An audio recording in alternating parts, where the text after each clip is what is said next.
Nece yani tembel? Tembel. Kadırlardan düzgün istifade etmek lazımdır. Her adamın öz yeri var. Şeşbeş. Birinin yeri tarladır, öbürünün yeri... Çayxana. Ne? Rəhbərlik. Sen. Kadir bilen yoktur da. Gözləri götürmür də. Biri elə mən özüm briqadaya qədəm qoyan kimi, o saat... O saat mitilini atırlar bayrağa. Şey. Belə də ədalətsizlik olar. Ədalət yoxdur da. İndi mən pambıq suvarıram, yenə də hər tərəfdən qəmiş qoyurlar. Canın çıxsın. Pambığa həddindən artıq su buraxma, ha? Qəmiş qoymasınlar. Çahariyək. Əşi, mən tarla üçün su əsirgəmirəm. Axşamdan suyu açıb bıraxıram pambığa, nə qədər içir içsin də. Çaharidir. Sən heç özünə də əsirgəmirsən. Gecə gündüz hey qarnını doldurursan. Heç dəxli var. Avalam ki öz qarnını doldurur da. Seninki qarnını o doldurmuyor. Öz puluma içirəm də. Paxıllığa baxa, çahariyək. Eşi, sene ne? Öz zəhmətimizlə qazanmışıq, xərcləyirik. Bura bax. Abala, zəhmət haqqı sənin niyə olur? O ki arvadın, Şövkətin pullarıdır. Bəs arvadım Şövkət kimindir? Düldülü. Sən eləsən şıxalı gözləri götürmür. Puh! Səbi. Haho, Kamil hoş gördük. Şıxali, Əbilfəz, xəbəriniz var?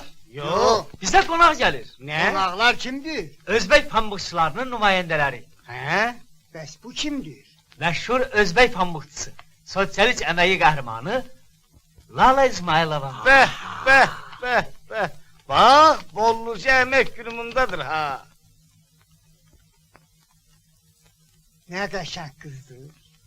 Öz aramızda Əbilfəz. Ne sənə yaraşan qızdır? Hə?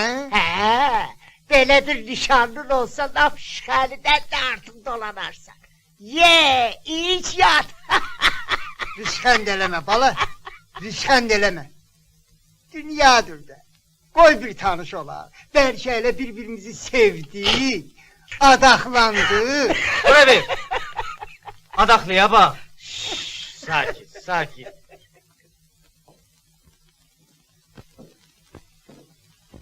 Göresen konaklarımız ne vaxt gelecek? Eğer ayrı planla gelseler, gerek indi göyde olsunlar. Sabah buradadırlar. He? Demeli konaklık boydandır.